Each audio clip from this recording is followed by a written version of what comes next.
Salut à tous et bienvenue dans cette vidéo dans laquelle je vais vous parler aujourd'hui de La Vérité si je mens, les débuts. Projet totalement incompréhensible en ce qui me concerne parce que quand j'ai vu ça il y a un an, je vais non mais putain mais clairement quand j'ai vu ça je me suis dit non mais que ce soit La Vérité si je mens, le film Coco ou Chouchou de Gad Elmaleh ou je sais pas qu'est-ce qu'il y a d'autre comme Les Visiteurs, Les Bronzés. C'est des films qui ont marqué quand même, mais qui sont cultes dans la comédie française. Mais est-ce qu'on a vraiment besoin de voir leur début? Est-ce qu'il faut nous expliquer tout ça? Est-ce que c'est vraiment utile? Est-ce que c'est comme, je sais pas, X-Men ou certains super-héros ou Le Seigneur des Anneaux avec le Hobbit, je sais pas, enfin des trucs comme ça. Est-ce que c'est vraiment des grosses franchises sur lesquelles il faut expliquer, montrer leur début? En ce qui me concerne, je ne pense pas. J'étais très dubitatif en allant voir le film. J'avais pas du tout, enfin, j'étais intéressé, intrigué. Mais franchement, le projet, j'étais pas du tout pour. Je comprenais pas le truc. Enfin, vraiment, y a quoi expliquer? On s'en branle, quoi. Ils ont eu des débuts comme tout le monde. Ils sont allés au lycée, voilà, puis ils ont commencé, quoi. Puis après, bah, le 1, le 2 et le 3.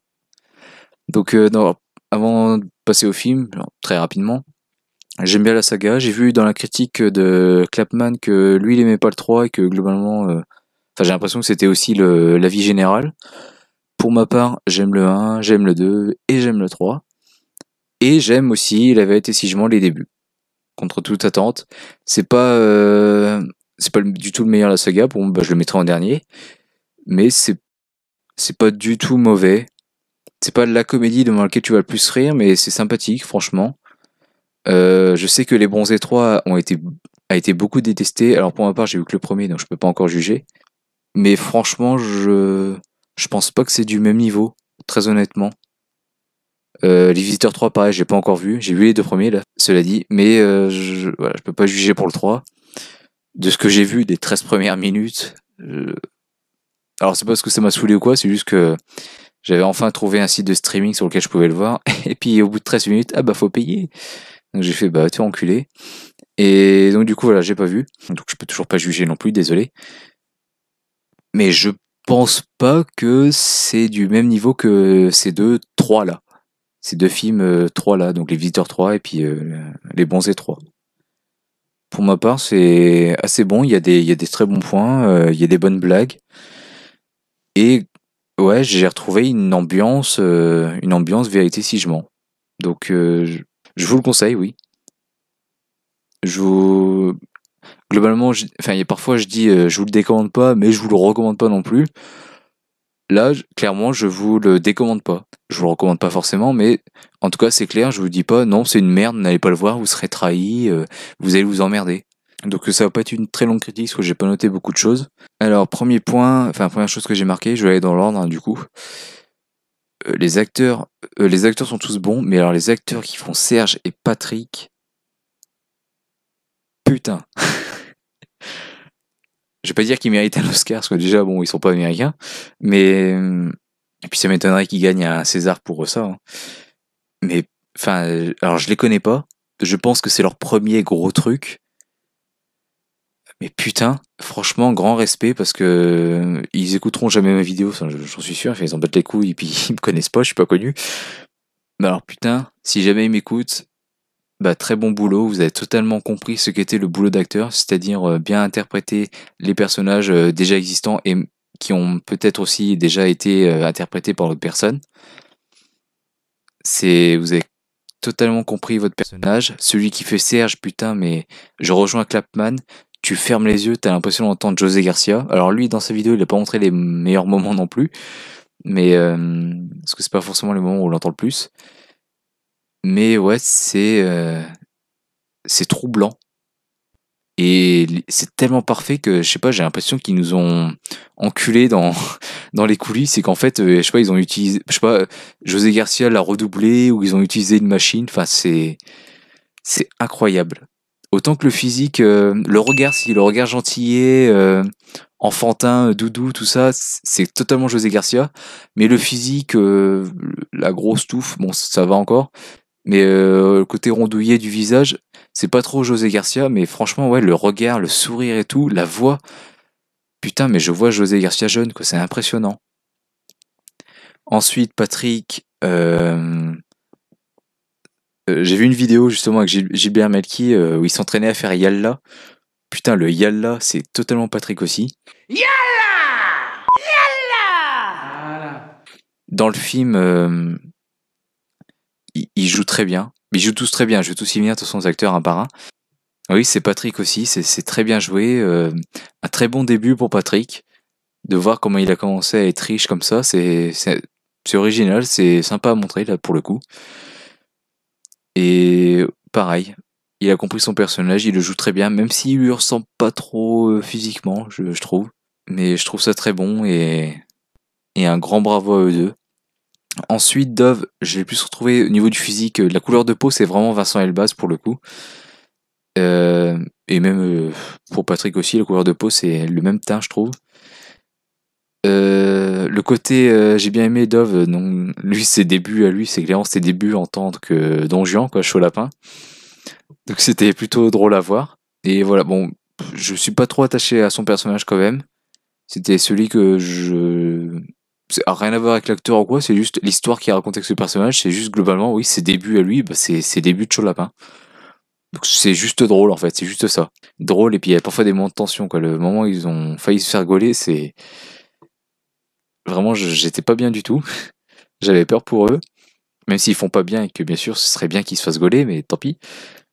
Et la fin, la petite scène post-générique, on va dire, où tu vois que du coup elle fait ça avec tous les vendeurs jeunes. Parce que t'avais commencé un peu à le comprendre avec le vendeur qui a formé Dove. Mais là, du coup, avec la fin, tu vois vraiment qu'elle fait ça avec tous les vendeurs et du coup, c'est très très drôle. Enfin, c'est malheureux pour le mari, quoi, qui aime sa femme et qui fait tout pour elle et qui va bosser pour elle, mais c'est drôle quand même, quoi. Quand tu vois Dove rigoler et tout, c'est très drôle. Et enfin, Yvan, qui est un peu la dernière roue du carrosse, parce que dans le scénario, il est très lié à Patrick. Limite, si Patrick n'était pas là, bah, il n'aurait rien fait avec Yvan. Il a une femme dans ce film, du coup, c'est intéressant parce que, enfin, c'est intéressant et triste parce que du coup, tu te dis, ah, mais du coup, ils vont pas finir ensemble, quoi.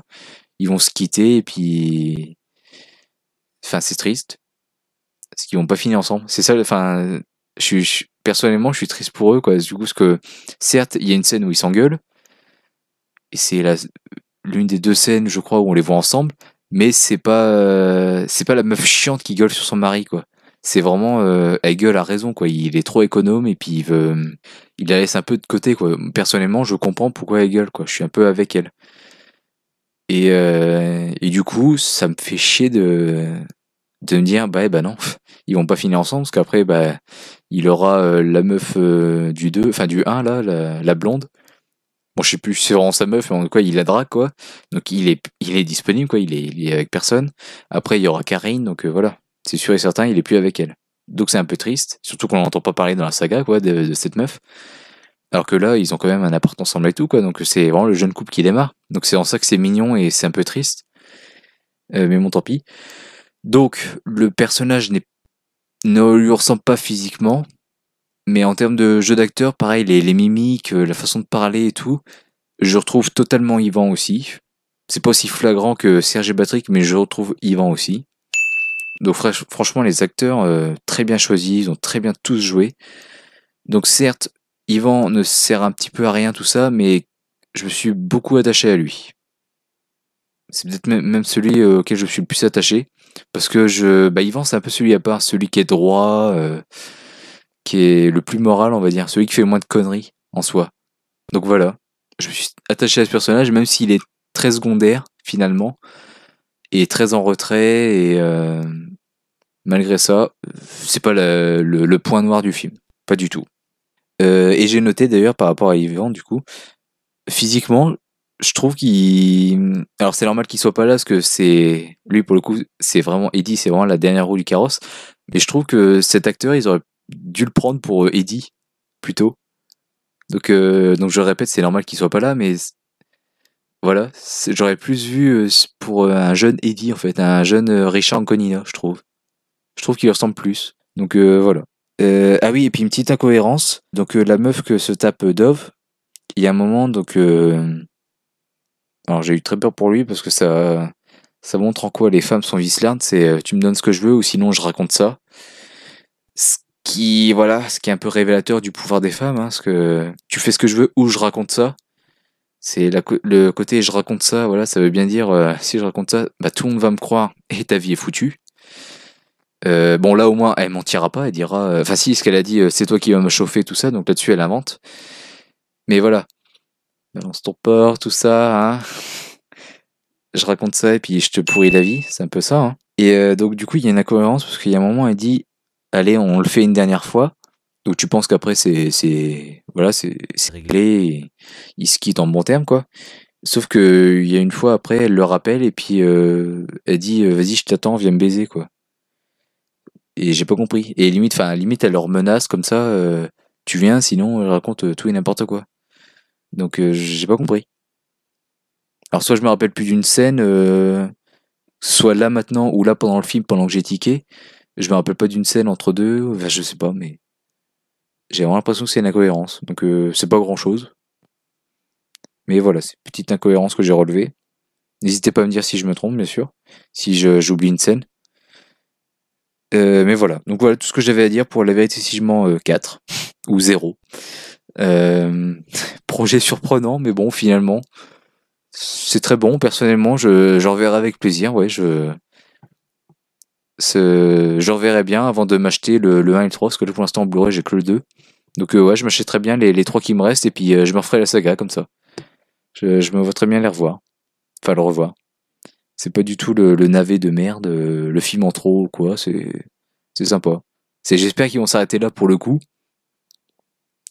Parce que un deuxième préquel et puis j'aurais peur qu'ils nous fassent une Hobbit Seigneur des Anneaux. Genre il y a eu 3 films fondateurs et là maintenant ils vont faire 3 préquels. J'aurais très très peur de ça. Pour faire une fin, vous savez le troisième, une fin à la Rogue One où c'est juste quelques secondes avant le 1. Ça ce serait vraiment pourri.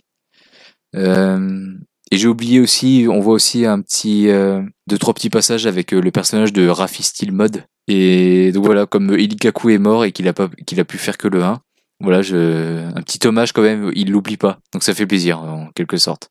Et donc voilà, donc n'hésitez pas à me donner votre avis du film. Je pense que oui, je suis le seul alien en France à l'avoir aimé, donc je pense que vous allez me démolir dans les commentaires parce que j'ai aimé cette merde, voilà. Personnellement, j'ai bien aimé et j'étais très content de. Ils l'ont pas oublié. En fin de film, on entend Alabina. Donc voilà. C'est quand même le thème de la saga, donc j'étais très content de l'entendre. Et j'ai chanté à voix basse dans le. Enfin, j'ai fait du lip sync pendant la chanson, donc voilà, j'étais très content. On termine le film sur une bonne note. Ils vont à Deauville, enfin voilà, avec la belle voiture de Patrick, donc c'est très bien. Donc voilà, je vous encourage à aller le voir. Écoutez, hein, si vous aimez la saga, moi j'ai bien aimé, puis et voilà. Donc j'espère que je vais pas aimer les Bronzés 3 et les Visiteurs 3 parce que là putain, je pense que tout le monde va se foutre de ma gueule sinon, mais voilà, moi j'ai aimé et je vous dis donc à très bientôt pour une prochaine critique sur Citizen Cad. Salut à tous.